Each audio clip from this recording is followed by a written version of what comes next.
Black woman misses her train home, and the stranger who decides to wait for her is a millionaire. Subscribe and tell us where you're watching us from today. The last train was gone. Its red lights looked like little fires disappearing into the dark night in Boston. Maya Renee Bennett stood all alone on the South Station platform. She let out a big sigh.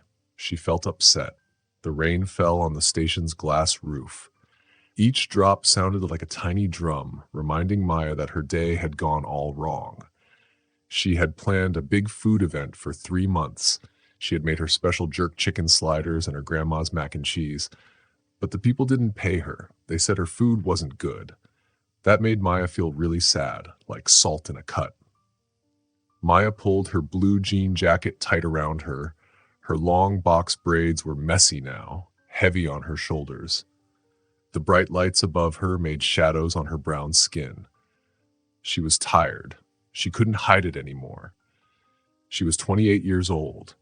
She went to cooking school. She owned her own small food business. But here she was, still catching the last train home. Her little food van had broken down 6 blocks away from her small apartment in Roxbury. Perfect, she whispered to no one. Her breath made little clouds in the cold October air. That's when she saw him. A man stood about 30 feet away. He didn't move. He looked like a statue made of sadness. He wore a fancy Tom Ford suit, and it looked perfect, even with the rain falling all around. He was 36 years old and looked like someone from a magazine. He had a strong jaw, blue eyes, and looked like a person who saved lives. He looked like a doctor, but his hands were shaking a little. Around his neck, under his shirt, was a gold chain. Maya saw something shiny on the chain.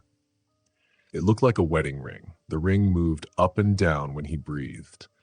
Then the loudspeaker said, "Ladies and gentlemen, all Red Line trains are canceled because of the weather. There will be no more trains until tomorrow morning.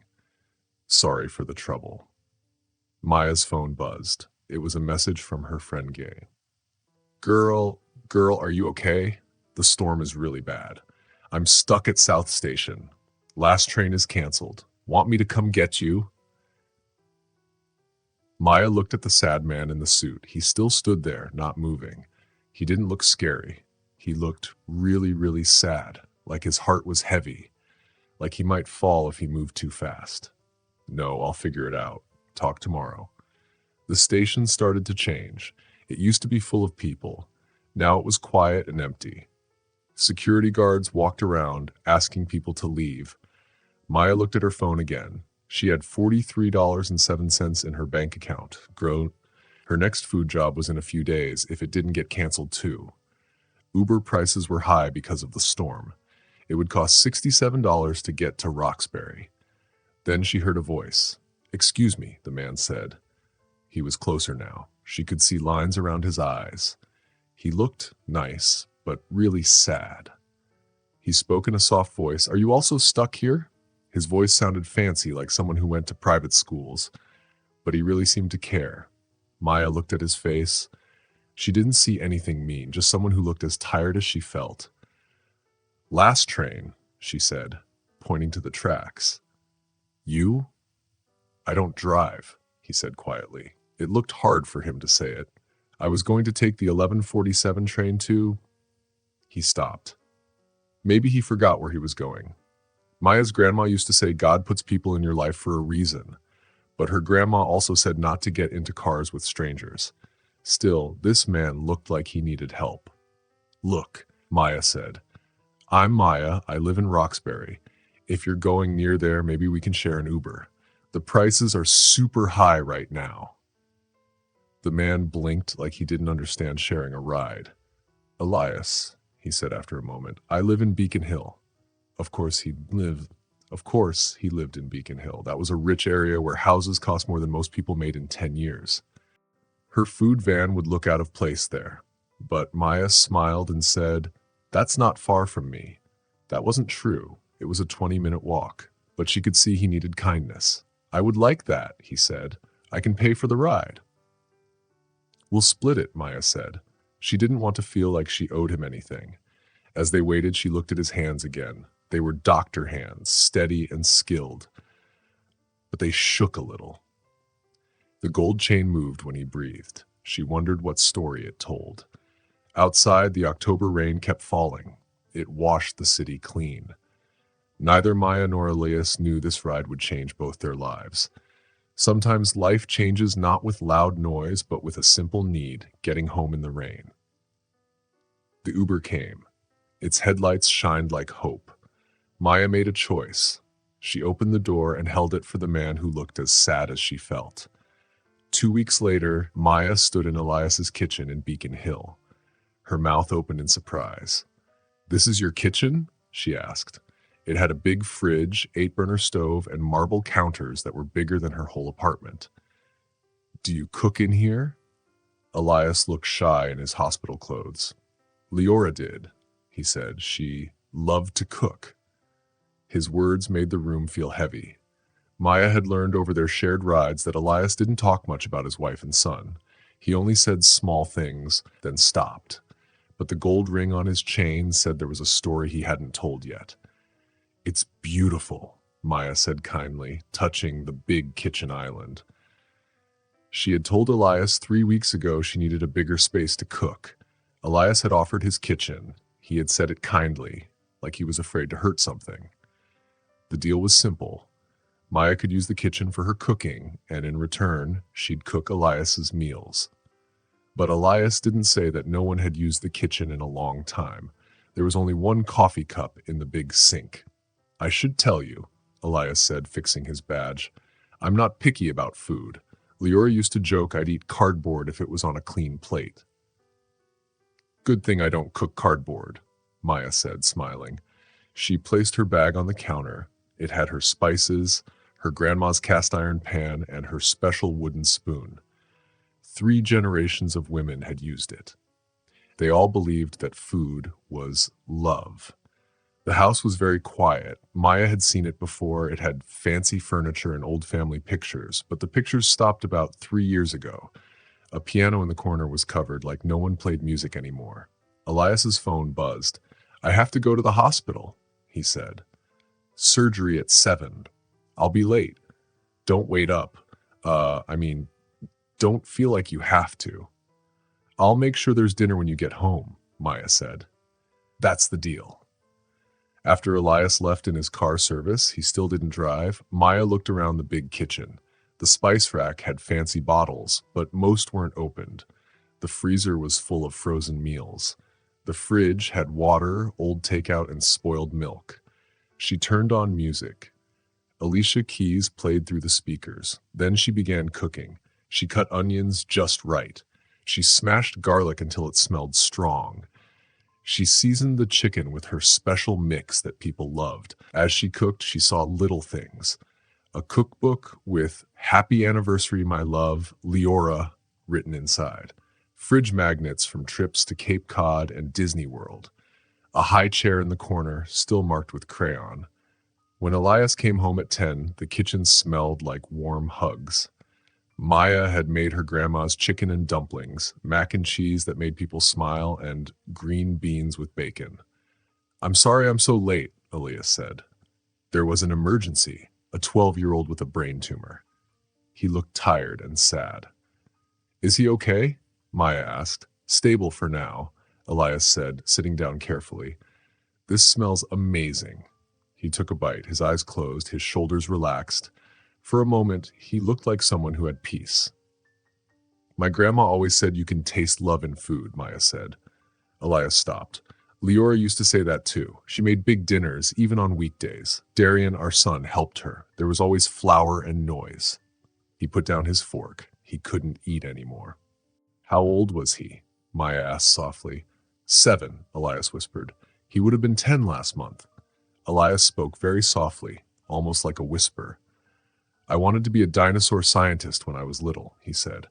"I knew more about dinosaurs than most big kids in college." After that, Elias and Maya ate quietly. They didn't talk, but it wasn't a sad quiet. It felt nice, like they were both remembering old stories together. Maya saw that Elias ate everything on his plate. It was the first time in many months that he had a full, home-cooked meal in his kitchen. Elias looked at her and said, "Maya, I know this is just for now. You're waiting to find a real kitchen for your business. But thank you for treating my home like it matters again." Maya stopped cleaning for a moment. She could tell that Elias really meant it. He wasn't just saying thank you for the food, he was saying thank you for helping him feel something again. "Everyone should come home to something good," she said with a small smile. "Even brain doctors who work too late and forget to eat." When Maya packed up to leave, she saw Elias standing in the middle of the kitchen. He was looking around, like he hadn't really seen it in a long time. The gold ring on his necklace shined in the kitchen light. For a moment, he didn't look so sad. He looked like someone trying to remember how to feel happy again. Tomorrow, Maya would come back with more groceries, news stories, music, and food that didn't just fill a belly, but made hearts feel better too. Tonight, she left behind the smell of a yummy dinner and the feeling that maybe this house didn't have to be quiet and empty anymore. Before going to bed, she planned to call her best friend, Gabriel. She wanted to explain that cooking for a sad doctor wasn't just being kind. It felt like the start of something special, even if she didn't fully understand it yet. "Tessa Dolmus, girl, you've been cooking for this man for 3 weeks and you still call him Dr. Thaddeus?" Gabriel laughed as she fixed her big hoop earrings and looked in the mirror at her hair salon in Dorchester. "That's not friendship. That's a job." Maya looked up from the paper she was reading. She had been writing down food orders. Elias had paid her for groceries and even gave her a little extra money for her time. He left a check on the counter Monday morning. It was more than she made in a whole week doing her regular food jobs. "It's complicated, Gabby," Maya said, but she wasn't sure why it felt that way. He's been through a lot. "Honey, haven't we all?" Gabriel said. She set down her big comb and looked at Maya with her famous truth face. She had used that look to tell when Maya wasn't being honest since college. "But you said he smiled yesterday." "He smiled." When was the last time a man smiled over your food like that? Maya remembered the way Elias had looked when he ate her cornbread. For a second, he stopped looking so serious. He looked almost happy. He even ate 3 pieces. That was big for someone who usually ate, like food was just fuel for his body. "It's not like that," Maya said, but her voice was very quiet. "We just help each other. He gives me a place to cook, and I make sure he doesn't eat cold food from the hospital." "Aha," Gabriel said, tapping her phone with one shiny fingernail. "And what about when Mrs. Patterson's club canceled on you Tuesday?" Maya had told Elias she was sad about losing that cooking job. It meant losing $300, and that was a big problem for her small business. The next morning, she found an envelope on the counter. It had a note in Elias's neat handwriting, "For the trouble my crazy schedule caused your business." Inside, there was $500. "He was just being nice," Maya said quietly. "Nice?" Gabriel laughed. "Girl, holding the door open is nice. Giving you money and caring about your feelings, that sounds like someone who is starting to care about you." That afternoon, Maya went to Elias's house. He was home early, sitting at the kitchen counter with his laptop and papers everywhere. "I hope you don't mind," Elias said when he saw her. "I had some things to read, and the home office feels too quiet sometimes." Maya had noticed Elias stayed out of certain rooms. The fancy dining room was always closed. She had never seen him go upstairs. She thought he didn't sleep in the big bedroom either, probably because it reminded him of someone he had lost. "Of course not," she said, unpacking food for dinner. "It's your house." "Sometimes it doesn't feel like it," Elias said softly. He looked surprised that he said it out loud. Maya turned on music and started cooking like she always did. Tonight, she was making oxtail stew. It was a meal that needed time and love. You couldn't rush it. It was the kind of cooking that made the whole house smell amazing. "Can I ask you something?" Elias said after a while. "Sure." Do you always cook like this? With so much?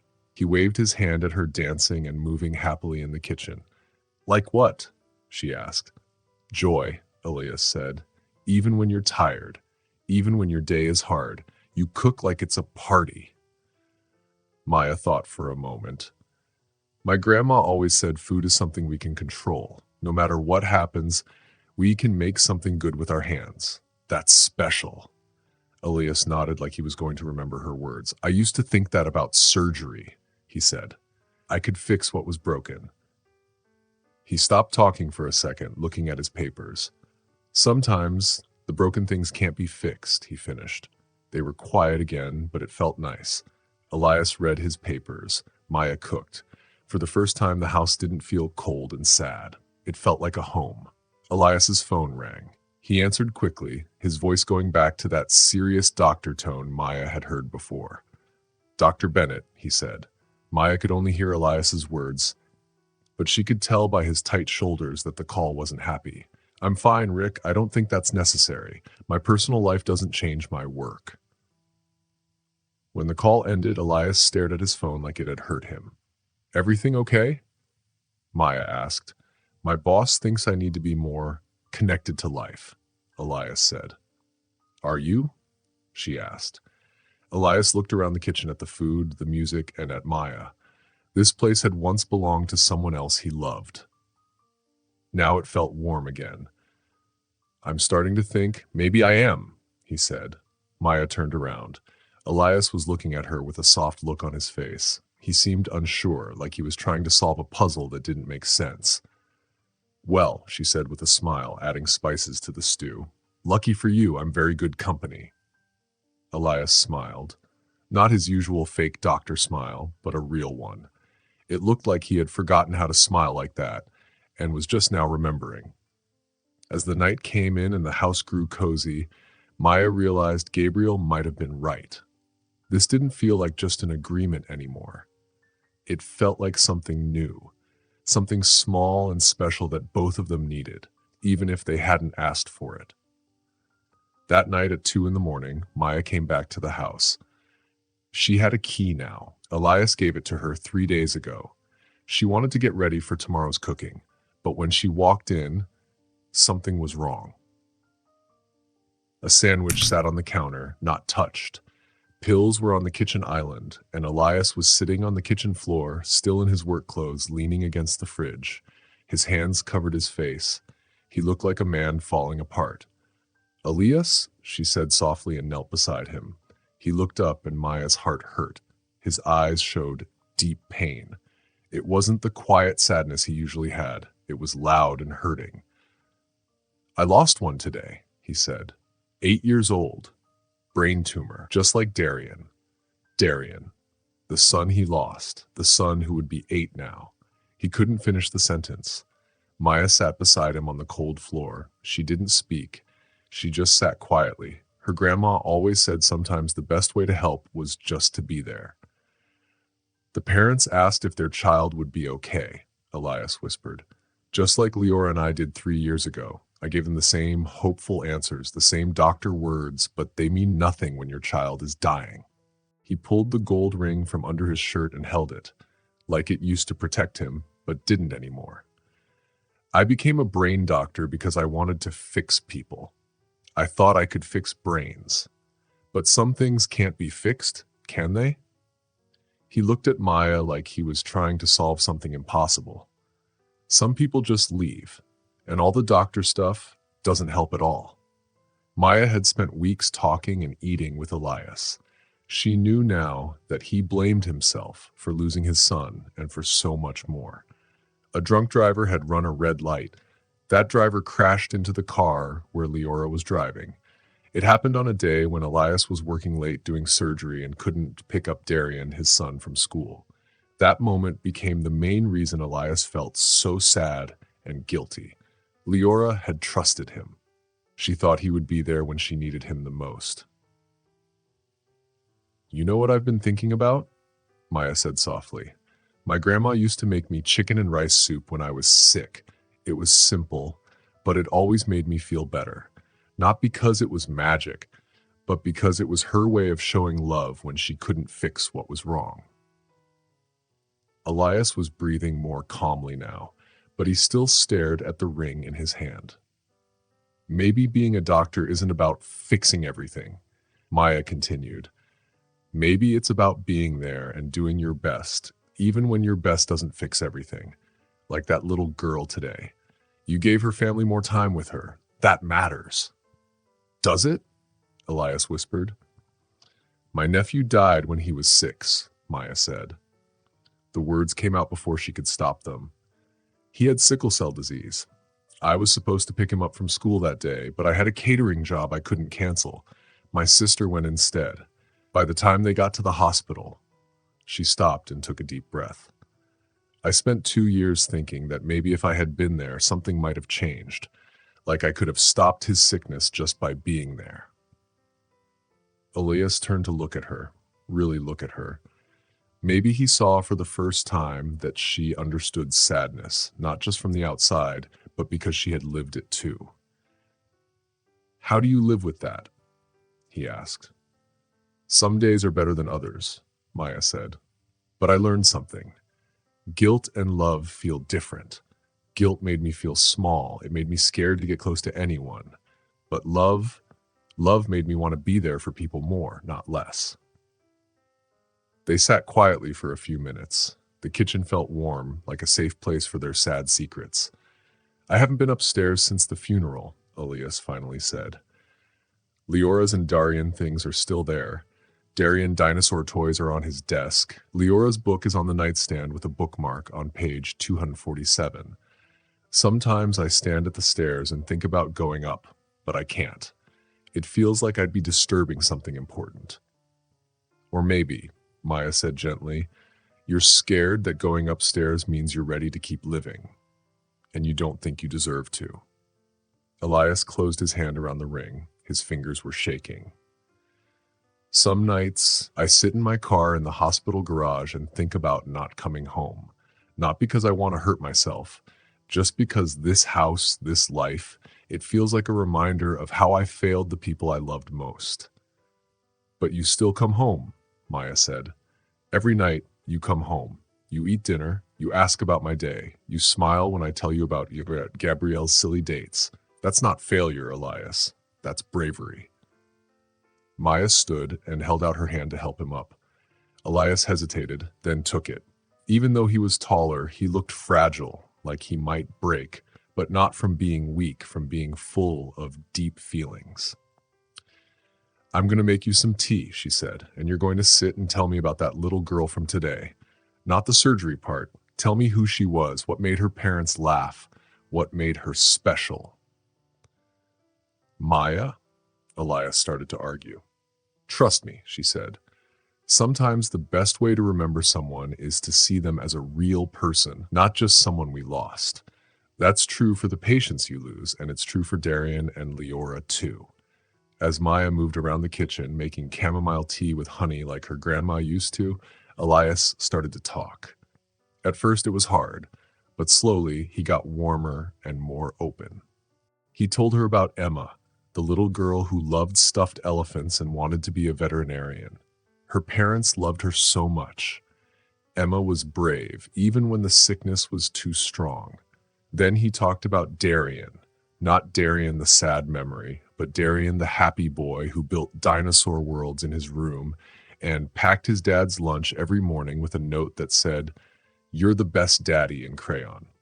When the sun rose over Beacon Hill, something had changed between Maya and Elias.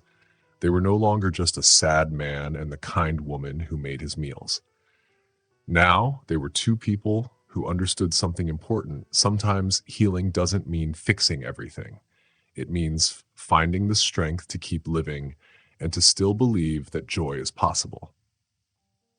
You've been spending a lot of time in Beacon Hill lately, Gabrielle said, looking through hair products in her beauty shop. Maya was sitting in a chair getting her box braids redone, but really she just needed someone to talk to about Elias. It's convenient, Maya said, but they both knew that wasn't the full reason.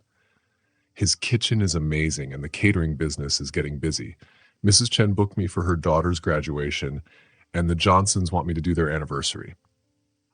Hmm, Gabrielle said. She didn't sound convinced. And Dr. Elias, how is he doing with having someone around again?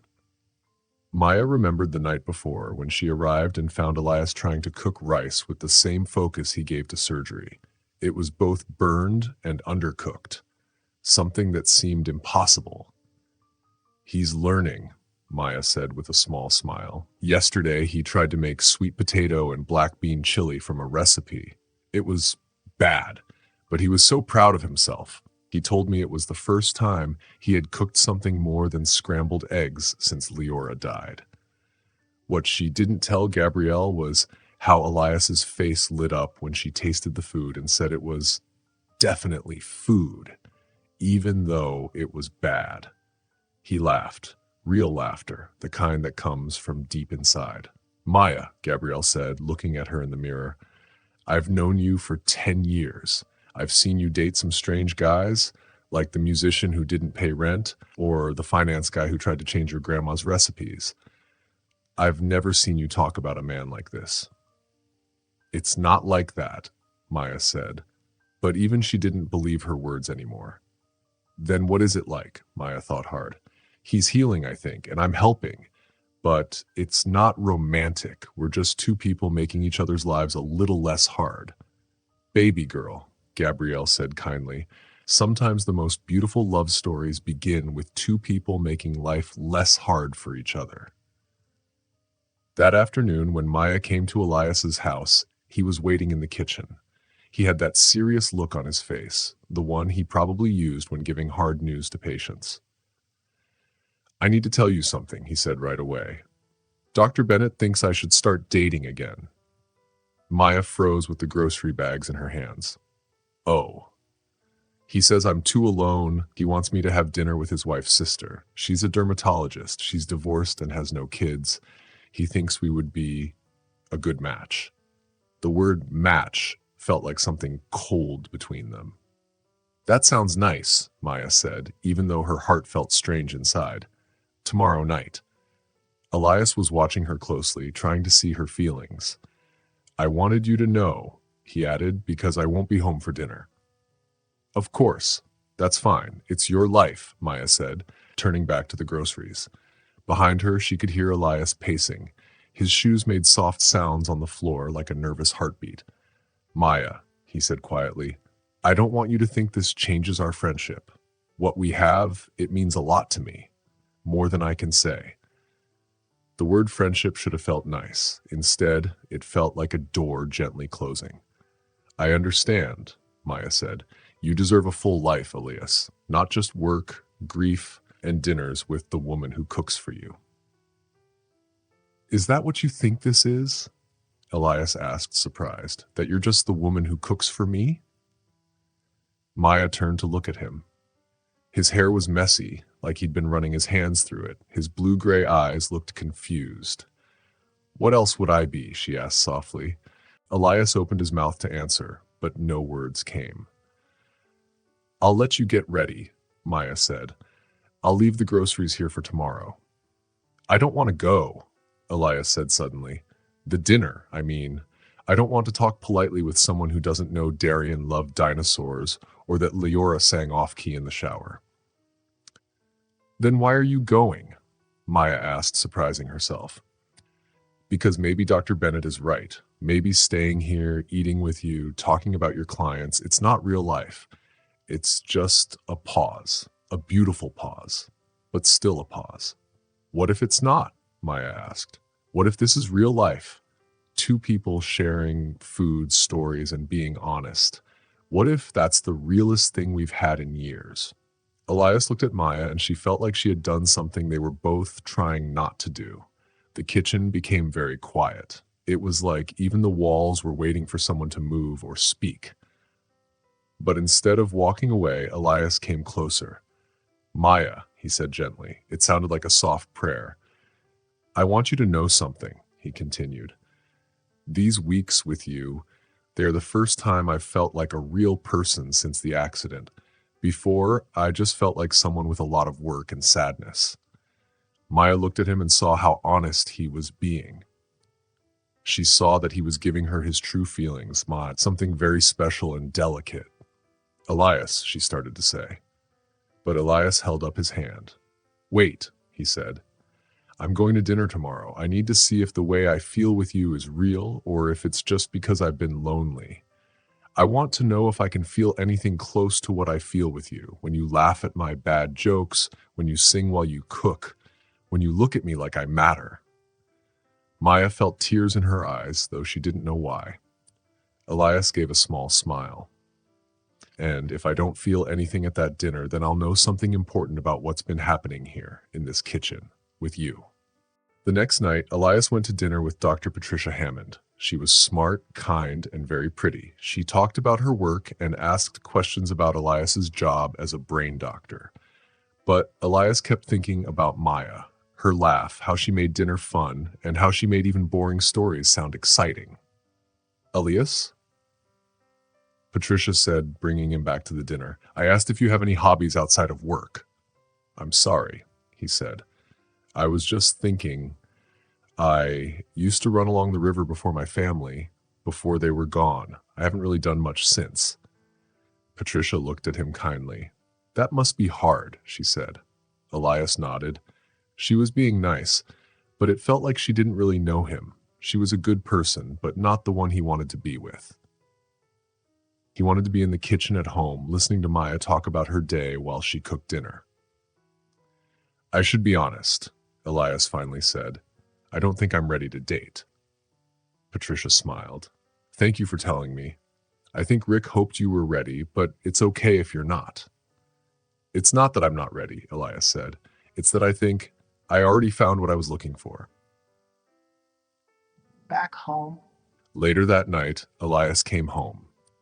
He saw a note from Maya in the kitchen. It said, short ribs are in the slow cooker. Rice is ready. Heat the vegetables for 3 minutes. Hope your dinner was J. The little smiley face made Elias's chest feel warm. He didn't know exactly what the feeling was, but it was something good. The next morning. When Maya came to the house the next day, Elias was already in the kitchen with coffee. How was your date? She asked, trying to sound casual. It was educational, Elias said. That sounds mysterious. Patricia is great, Elias said. She's smart and successful. We talked about work and all the things people say are important. But, Maya looked at him. But what? I kept thinking about you, Elias said. About your grandma's recipes, Gabrielle's silly dating stories, and even about the Celtics. Maya stopped what she was doing and looked at him. Elias continued, I thought this thing between us was just for now, just something to help us both during a hard time. But what if this is what happiness really looks like? Maya turned off the water. Her heart was beating fast. What are you saying? I'm saying I don't need to go on fancy dates or meet new people. I just need to stop being scared of caring about someone. I need to stop pretending that what I feel for you is just being thankful. The kitchen was quiet again. Maya could hear the fridge humming, cars outside, and her own heartbeat. What do you feel for me? She asked softly. Elias stepped closer. I feel like I've been asleep for 3 years, and you've been waking me up, one meal at a time. I feel like this house used to be a museum for my past, but now you're helping it feel like a home. I feel like I've been scared to be happy because of Leora and Darian, but maybe being happy is the best way to honor them. Maya's eyes filled with tears. I'm not asking you to fix me, Elias said. I'll always be a little broken, but if you want to, I'd like to stop pretending and start calling this what it really is, something real and special. Maya touched his face gently. You beautiful, complicated man, she whispered. Don't you know I stopped thinking this was just an arrangement weeks ago? Elias leaned into her touch and closed his eyes. So what do we do now? He asked. Now, Maya said with a smile, I make you breakfast, and you tell me about every boring detail from your dinner, and we stop being afraid of what's happening between us. Morning light filled the kitchen. They were falling in love, slowly, softly, and finally Elias understood something. Healing doesn't always mean letting go. Sometimes it means building something new with the love you still carry. 3 days later, Maya stood next to Elias at the stairs. They looked up at the second floor, which hadn't been touched in 3 years. "You don't have to do this today," Maya said gently. "I want to," Elias said. Leora's sister asked about her jewelry, and there's a little boy at the hospital with the same sickness Darian had. "His name is Daniel. I want to give him Darian's dinosaur toys." Maya nodded. She knew how special this was. Elias was choosing to let go, not to forget, but to share the love with others. "I'll be with you every step," she said, taking his hand. They walked upstairs together. The bedroom looked like Leora had just stepped out for a moment. Her book was still open. Her glasses case was still there. Elias stood still. "Tell me about her," Maya said. "She was terrible at making beds," Elias whispered. "I'd make my side perfectly. She just pulled the covers up and called it done. It drove me crazy until I started loving that about her." Maya squeezed his hand. What did she care about? People. Stories. The coffee shop worker knew about her book club. The grocery clerk saved her favorite fruit. The mailman talked to her about his grandkids. She made everyone feel special. Maya looked at the pictures on the dresser. There were photos of Leora, of vacations, and of Darian, smiling, wearing his Batman shirt. Leora's smile was bright, and she was very good at making friends. Her teacher said Elias was the kid who made sure no one sat alone at lunch. Elias's voice got a little shaky as he said, "He's going to be better than both of us." They slowly looked through Leora's jewelry box. Elias told stories about each piece as he picked out things for Leora's sister. Leora's engagement ring was very special. Too special to give away, but also too sad to see every day. Then there were her grandmother's pearls. These should go to Leora's niece when she turned 16. There was also silly costume jewelry Darian gave her on different Mother's Days. Elias couldn't throw those away. Darian's room was even harder to sort. The walls were full of dinosaur posters. On the shelves, there were many dinosaur toys and picture books about dinosaurs. His bed was neat, just like Elias's, but a stuffed Triceratops toy sat on the pillow. It was soft because Darian hugged it every night. He put the toys in order by time, Elias said, pointing to the dinosaur collection, Triassic, Jurassic, Cretaceous. Darian was only 7 years old and could say the Pachosaurus better than many adults. Maya watched as Elias picked certain dinosaur toys to pack for Daniel at the hospital. They were not the rare or expensive ones, but the strong, well-loved toys that Darian had played with a lot. "Darian would like that," Maya said. "Another little boy will love these toys." Elias paused, holding a small velociraptor toy that looked worn from being carried everywhere. "Sometimes I worry that giving his things away means I am letting go of him," Elias said. But keeping everything just like he left it didn't bring him back either. Maya spoke softly. "Maybe the point is not to hold on tight or to let go, but to carry him with you in a way that lets you keep living." The afternoon turned to evening. They packed 2 boxes, one for Leora's sister and one for Daniel at the hospital. It was a small start, but Maya could see Elias's body change as they worked. It was not that the sadness was gone, but that Elias was choosing how to live with it. It was the difference between being stuck and deciding how to remember someone. That night, at dinner in the kitchen they now loved, Elias was quieter than usual. Maya let the silence stay because she knew some feelings need time. "I keep thinking about what you said," Elias finally said, "about carrying them with me instead of trying to keep everything exactly as it was." "That's one way to think about it," Maya said carefully. "There is no right way to be sad, but there might be better ways to love them." Elias looked up and met her eyes. "I was so focused on not changing anything that I forgot they would want me to keep changing and growing." Leora used to get mad when Elias worked too much or forgot to eat. She would say, "I'm too important to too many people for you to forget to take care of yourself." Maya felt a warm but sad feeling in her chest. She sounds very wise, Maya said. She was, Elias said softly. She would have liked you. Maya understood how big that was. She would have loved how you make everything feel happy, even simple Tuesday dinners. She would have liked how you never tried to fix me, just stayed with me. Do you really think so? Elias asked. Maya nodded. Leora believed love grows and does not get smaller. Loving someone new doesn't make you love someone else less. Elias said, I didn't get that until now. Maya reached out and took his hand. It felt so natural. What do you understand now? Elias said, falling in love with you doesn't make me love them less. It helps me remember what love feels like when it's not just sad and memory. It makes me want to be someone who is worthy of being loved again. In the quiet kitchen, where they had slowly built something new, Maya realized healing can look like this. Not big moments like in movies, but the small daily choice to carry love forward instead of only sadness. Elias, Maya said softly, you have always been worthy of being loved again. You just needed to be ready to believe it. Later, at the hospital's holiday party, Dr. Richard Bennett greeted Maya warmly. So this is the famous Maya, he said, shaking her hand.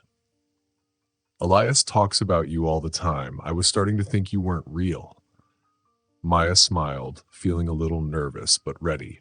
They were at the big hospital party. Elias had asked Maya to come as his guest. It was the first time they came out together as more than friends. All good things, I hope, Maya said. Only good things, Dr. Bennett said with a smile, but he didn't say how beautiful she looked. Elias came to Maya with 2 glasses of wine. His hand gently rested on her back. It was small but very loving. Maya noticed some people watching them closely. Rick, please don't embarrass me, Elias said softly, smiling at Dr. Bennett. Maya laughed. I think you're charmingly awkward. The night went on. Maya talked with doctors and nurses about cooking and funny stories from her catering business. Even serious surgeons laughed. But she noticed some people were quiet when she came near, curious about how Elias, a top brain surgeon, was with a woman who cooked for a living. Your girlfriend is lovely, Dr. Patricia Hammond said, joining Elias while Maya talked with some residents about the best places to eat in Boston. Elias looked a little tense. He and Patricia had gone on one date that didn't work out, but they stayed polite. She's very different from Leora, Patricia said carefully. Yes, Elias said, watching Maya show a nurse how to use chopsticks. She is. Patricia waited for more, but Elias didn't say more. Maya was different from Leora, more outgoing, more fun, and helped Elias not be so alone. But she was like Leora in the ways that mattered, kind, caring, and able to make simple moments feel special. Dr. Bennett interrupted. I want you to meet Dr. James Morrison from Hopkins. He's very interested in your surgery on the Patterson case. Elias talked to Dr. Morrison, and Maya stood by, watching the party. It was pretty and polite, with nice decorations and good food. Elias looked happier than before, more alive. Then a woman came up behind Maya. She was older, with silver hair and fancy jewelry. She held a martini glass easily. You must have quite a story, she said. Maya smiled politely. I'm sorry, the woman said. Elias Thaddeus, a brilliant surgeon and a sad widower. Nobody's seen him with a woman since his family died. And now here you are, looking at him like he hung the moon, and him looking at you like you saved his life. Maya felt warm but stayed calm. Elias and I are very happy together, the woman smiled. I'm Margaret Crawford. My late husband was chief of surgery here for 20 years. I've watched Elias grow from a confident doctor to one of the best brain surgeons on the East Coast. I've also seen him nearly break from sadness these last 3 years. Maya wasn't sure if she was being warned or welcomed, so she just nodded. Whatever you've done, Margaret said, keep doing it. He looks alive again. That's not something I thought I'd see. Elias came to Maya's side, holding her hand. Mrs. Crawford, he said, nodding. I see you've met Maya, Margaret said. She's lovely. Elias said quietly. Leora would have approved. Maya didn't fully understand, but Elias's hand got a little tighter. "Thank you," he whispered. "That means more than you know." Later, waiting for their Uber outside the hospital, Maya spoke softly. "That was interesting." "Hospital parties always are," Elias said. "Too many strong people in one room, all trying to balance work and personal things." "Is that what we were doing? Balancing?" Maya asked. Elias looked at her. "What do you mean?" "I mean, I felt like everyone was judging if I was right for you. Someone so different from Leora, like they were wondering why you were with me." Elias was quiet for a long time, staring out at the hospital lights. Then he said, "Maya, I want you to understand something. Leora was perfect for who I was then. A young surgeon trying to build a career. She needed stability and support, and she could handle all the social things that come with being married to a surgeon. She was great at being a surgeon's wife. Maya felt a cold feeling in her stomach. "And I'm not," Elias said, turning to face her fully. "You're not a surgeon's wife. You're Maya Bennett, a chef and businesswoman. You taught me that love doesn't have to look the same every time to be real. You're not trying to fit into my old life. You're helping me build a new life that I want to live." Their Uber arrived before Maya could say anything. In the car, Elias held her hand again. "I don't want you to be like Leora," he said softly. "I want you to be exactly who you are. The woman who puts hot sauce on everything, who sings Beyoncé while she cooks, who makes me laugh so hard my stomach hurts, who sees me as Elias, not Dr. Thaddeus, the sad widower. I fell in love with you, not with the idea of you being someone else." Maya felt tears come to her eyes. "I love you too," she whispered. Every time she said those words, they felt like a special gift. As their car drove through the streets of Boston, Maya thought about what it meant to belong. Sometimes belonging didn't mean being just like everyone else. Sometimes it meant finding someone who liked you for the things that made you different. Someone who saw your differences as good things, not problems. It was very early one Tuesday morning in January. The clock showed 3:47 a.m. Suddenly, Maya's phone rang. The quiet of her apartment in Roxbury was broken by the loud ringing. Elias was far away, and this call upset him too. Maya picked up the phone right away. Even though it was very late, she was ready. After 6 months together, Maya knew that calls in the middle of the night usually meant something bad happened at the hospital, and Elias had to go right away. "Elias, what's wrong?" Maya asked. Elias's voice was tired and rough. Maya felt a tight feeling in her chest because she was worried. "I need you to come to the hospital." "I don't think I should drive," Elias said. Maya started putting on her clothes before Elias finished talking. "What happened? Are you hurt?" "There was a big accident on Route 93, Elias said. His voice sounded like he was reading from a report. "3 cars crashed. 2 people have already died. 4 people are very hurt.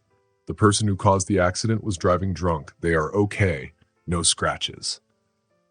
Maya felt very cold inside when she heard this. She understood how terrible it was. "I'm coming now. I'll be there in 20 minutes, Maya said quickly. Elias kept talking, but Maya was scared. "I can't do this," he said.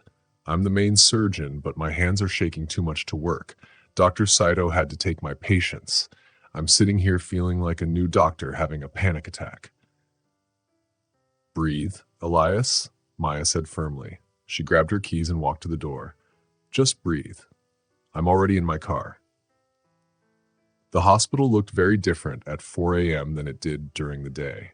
It was quieter but still busy in an urgent way. Doctors and nurses moved quickly and carefully to save lives.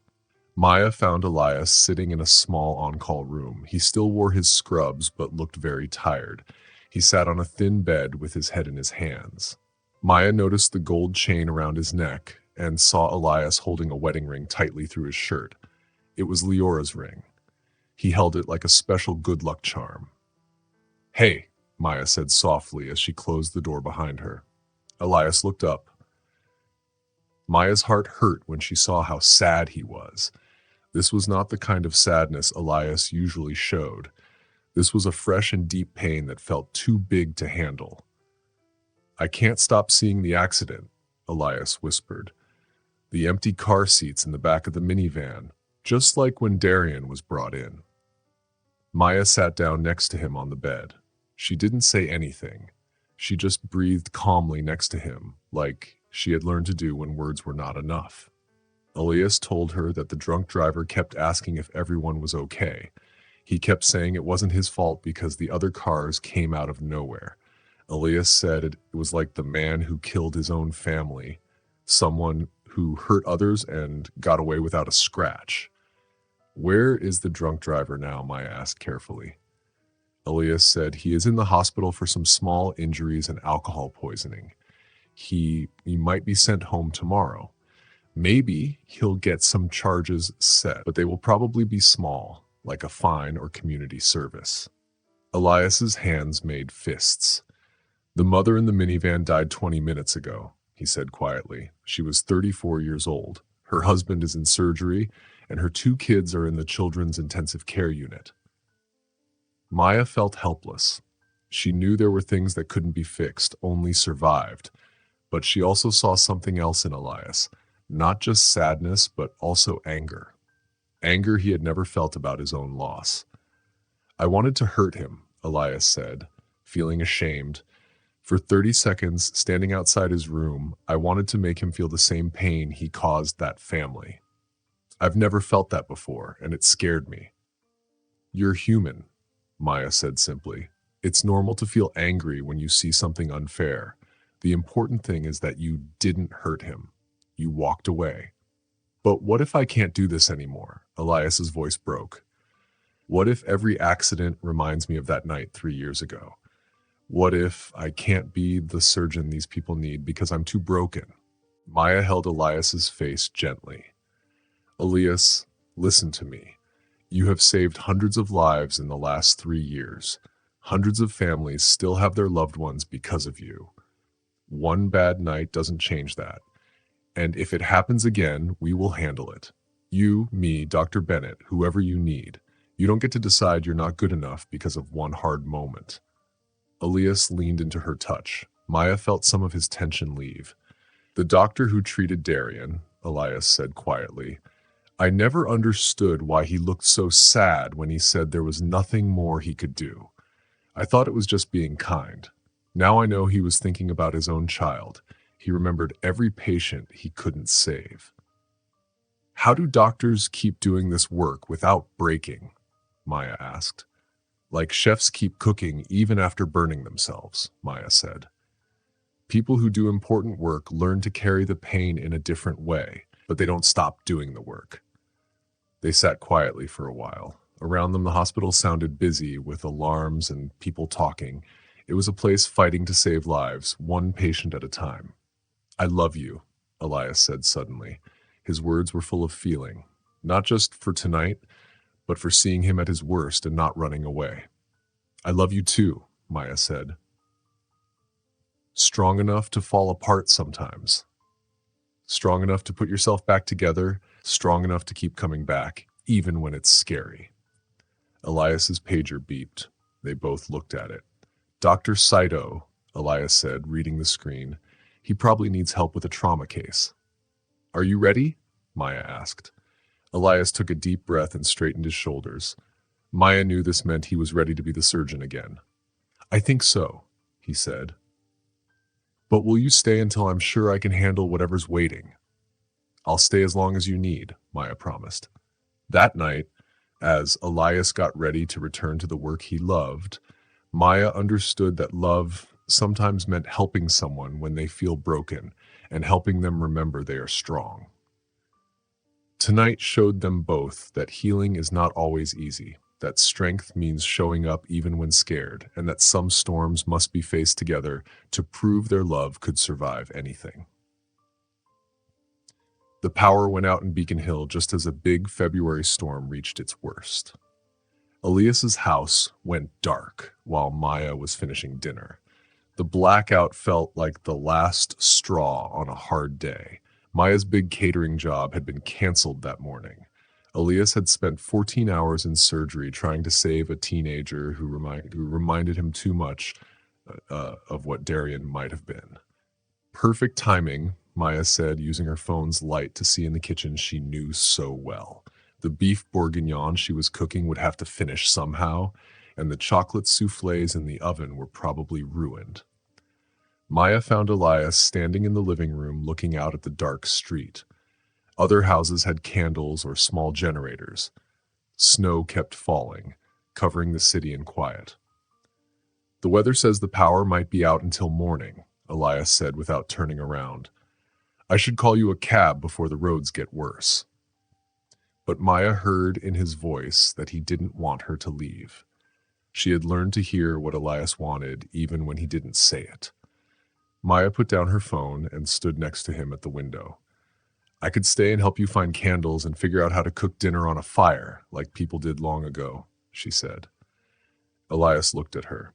His face was lit by the snow outside. "Are you sure? Your apartment probably still has power, and this could last all night," Elias said. Maya smiled softly. "Do you want me to stay?" The question felt heavy, not just about tonight's storm, but about their relationship.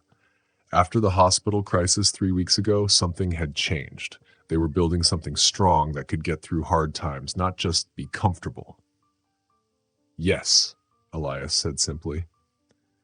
"I always want you to stay." They spent the next hour making the house work without electricity. Elias was good at making fires, and Maya saved their dinner by cooking the beef bourguignon in a cast-iron pot over the fire. Candles lit up the rooms with a soft, warm light. Even the fancy living room felt cozy. "This is kind of romantic," Maya said as she sat next to Elias on the sofa with bowls of their saved dinner and some wine Elias had chilled in the snow. Elias smiled in a way that surprised Maya, happy and relaxed, not just polite. "Tell me something I don't know about you," Maya said, putting her feet under her and leaning on his shoulder. Elias whispered, "I'm afraid of the dark. I've been scared since I was a child, like not being able to see what's coming, not controlling what's around me." Maya understood why Elias had been tense when the power went out. She saw why he stood so still by the window. "But you seem okay now," she said. Elias looked surprised. "I am okay now. I think it's different when you're not alone in the dark." As the night went on, they talked about things that felt too fragile for daytime. Elias told her about the first time he saved a child's life. He called Leora right after and cried because he was so scared and happy. Maya told stories about her grandmother's last days and how cooking helped her feel close to her. "I've been thinking about us," Elias said during a quiet moment, playing with Maya's hair, "about what we're building together." Maya's heart beat a little faster. "What about it?" she asked. "6 months ago, I thought my life was over," Elias said. "Not that I wanted to die, but I felt like all the best things in my life had already happened. I thought the best I could do was just live quietly, do my work, and try not to hurt anyone by being too sad or broken. But now," he smiled gently, "I wake up excited again. It's not just because of you, though you are a big reason, but because I see new chances. I want to travel with you. I want to show you my friends who are like family. I want to take you to places Leora and I never got to go. I want us to make new happy memories." Maya looked at him closely. "That sounds like a man who wants to live fully, not just survive," she said. "It sounds like a man who is completely in love." Elias smiled, surprised by how happy he felt. "It's true," he said. The fire in the fireplace made shadows dance on the walls. Maya listened carefully to his words. They had said "I love you" before, but this time it felt different. It felt like they were saying something very big that had grown inside them. Maya turned to face him fully. "I need to tell you something too," she said. Elias waited, his blue-gray eyes shining in the firelight. "When I started cooking in your kitchen, I thought I was helping you feel better after losing your family, but I found out you were helping me find myself again." I was so busy trying to be a good chef and build my business that I forgot how good it feels to cook for someone who loves not just the food, but the love behind it. Elias took her hand. Their fingers fit together like they belonged. These months with you have shown me that love doesn't have to be loud or complicated to be deep. Sometimes love is just choosing to be there for someone day after day, meal after meal, until one day you realize you can't imagine your life without that person. Outside, a storm blew strong. The wind hit the windows and snow piled up, but inside, by the warm candlelight, everything felt calm and perfect. Elias's voice was soft and careful. Maya, I want to ask you something, but please know there is no rush. If you're not ready or if it's too soon, that's okay. Ask me, Maya said gently. Elias reached into his pocket and pulled out a small velvet box. His hands shook a little as he held it. This isn't Leora's ring, he said quickly. I would never ask you to wear someone else's symbol of love. This ring is just for you. I picked it because it reminds me of your strength, your kindness, and how you've brought color back to my life. Maya's breath caught when he opened the box. Inside was a beautiful blue sapphire stone surrounded by tiny diamonds.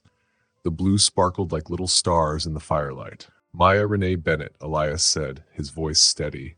Will you marry me? Will you help me build a life that honors what we have lost and celebrates what we have found together? The question hung in the air. It was simple and honest. No big speeches, just a man who had learned to love again, asking a woman who taught him how to live again to be his partner. Yes, Maya whispered, tears running down her cheeks. Yes, Elias. He slipped the ring on her finger. Maya realized that some love stories aren't about finding someone to complete you. They are about knowing you are already whole and choosing to build something beautiful together. Just then, the lights flickered back on. Elias kissed her as the house came back to life around them. It was like the whole world was celebrating their choice to pick love over fear, hope over sadness, and the future over the past. But they didn't notice the lights. They were wrapped in the warm firelight they made together, surrounded by the life they were building, one meal at a time. 1 year later, the morning sun shone through the kitchen windows of their home in Beacon Hill. It was no longer Elias's house or Maya's place. It was theirs now. Maya hummed softly while making breakfast. The kitchen, once cold and perfect-looking but empty, now felt warm and used every day. Spices with Maya's handwriting, a coffee maker they used every morning, and pictures from their honeymoon in New Orleans held up on the fridge. Elias came to the doorway, already dressed for his morning run by the Charles River. He had started running again after Maya gently reminded him to bring back some old habits. His wedding ring caught the sunlight, a simple gold band he wore proudly. Leora's ring was now in a special box upstairs, safe but not hidden. Smells amazing, Elias said, kissing Maya's temple. She was flipping pancakes that looked perfect. Lemon ricotta, Maya said, leaning into his hug, with blueberry sauce you love, but I may have tried some new spices. I trust your cooking experiments, Elias said, taking a piece of bacon from the plate. Remember the first time you made that spicy jerk chicken? I thought I'd die from the heat, but I couldn't stop eating, Maya laughed. Her laugh made Elias smile wide. You were so polite about it, he teased. That was me being nice, or maybe smitten, she said. They sat at the kitchen island eating breakfast. They talked about normal things. Elias shared news from medical journals. Maya talked about her catering work. But beneath it all, they held a new excitement they hadn't shared yet. So, Maya said carefully, cutting her pancakes neatly, Dr. Delgado called yesterday with my blood test results. Elias stopped eating and looked at her. His medical training made him worry right away. Is everything okay? He asked. Maya smiled bigger and bigger until her whole face lit up. It's more than okay. It's perfect. Elias's face changed from worry to wonder mixed with a little fear. Maya, he whispered, are we having a baby? Maya nodded softly. Yes, I'm 8 weeks pregnant. The baby will be here in October. Elias put his fork down and stared at her. The news felt too big and precious to believe. They had talked about having kids before, but they knew it might not happen because of their ages and timing. A baby, Elias said slowly, feeling the words. Are you okay? Maya looked unsure. I'm scared too. Elias came around the island and took her face in his hands gently. He knew how fragile life could be. I'm scared too, he said, but I'm also so grateful and in love with you. I can hardly breathe thinking about making a new person who is part of both of us. Maya's eyes filled with tears. I'm scared too, especially after what happened to Darian, she said quietly. Elias stopped her gently. This baby is lucky to have you as a mom. We will love them so much they will never doubt they are wanted. And Darian would be so happy to have a little brother or sister.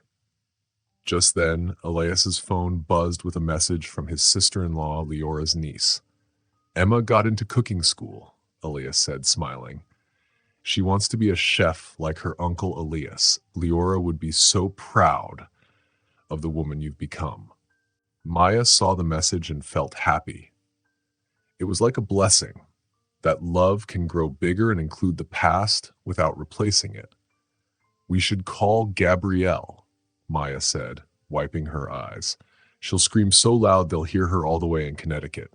And Dr. Bennett, Elias added. He's been hoping to be a grandfather for months. They finished breakfast, making plans to tell people and get ready. Maya thought about how their joy included the people they loved who weren't here anymore. Their baby would grow up hearing stories about Darian and Leora. They would learn that family is made from both memories and new moments. Love could hold it all and make everything stronger. 6 months later, on a chilly October morning, Maya went into labor while helping prepare for the Henderson family's anniversary party. Elias stayed calm, like a good doctor, but when they reached the hospital, he got very nervous, the most nervous dad ever. I do brain surgery, he told anyone who would listen. I should be better at this kind of surgery. Baby surgery. Maya laughed between her contractions. This one needs patience, not just skill. After 8 hours, their baby girl, Sophia Marie Thaddeus, was born. She had her father's determined face and her mother's strong lungs. She cried loudly, like she had many things to say. Elias held her carefully, amazed by the tiny miracle in his arms. But instead of being scared, he felt full of thanks for Maya's strength, for their perfect baby, and for this second chance to be a dad. She's beautiful, Elias whispered, his voice full of feeling. She looks like you, Maya said, tired but happy. And look at her hands. Definitely surgeon hands. That night in the hospital room, Elias sat next to Maya's bed, holding Sophia. They watched their baby with wonder, knowing they had a real miracle. Do you think they would have liked her? Maya asked quietly. Elias thought carefully. Darian would have been the best big brother. He would teach her about dinosaurs and keep her safe. And Leora, he smiled softly, Leora would say Sophia got the best of both of them. Maya touched her baby's tiny fist, amazed at how strong those little fingers were. I love that she will grow up in a house where we talk about them, where love doesn't stop just because some people are gone. Outside, the city lights sparkled like stars on the Charles River. The Thaddeus family, all three of them, rested together for the first time. Maya slept lightly, still tired from labor. Elias watched over both his girls, sometimes touching Sophia's hand to make sure she was real. From the window, Elias saw the warm light in their kitchen.